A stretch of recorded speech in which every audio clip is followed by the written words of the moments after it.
Hello everyone, I'm Joshua Clint with Lighty Contractors, and today I'm going to talk to you about how to figure the cost of replacing your water heater. When it comes to replacing the hot water heater, the main expense is the hot water heater itself.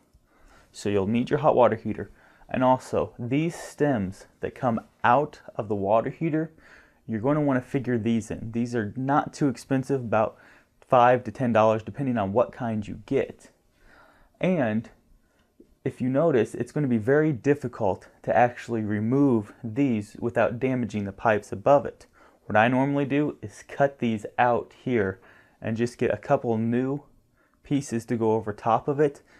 And I like to do it so that way later on in the future I can replace it without having to cut it again and cut it again every time I replace my hot water heater. So you're going to want to get something that you can remove rather easily. So you want to figure that in. And if you're having the water heater installed by a professional, it's going to cost you between $150 and $200. So I kind of like to do it myself, that way I can keep my costs down, because today we need all the money we can get. I'm Joshua Clint with Lighty Contractors, and today we just discussed figuring the cost of replacing your water heater. Thanks for watching, and good luck with this project.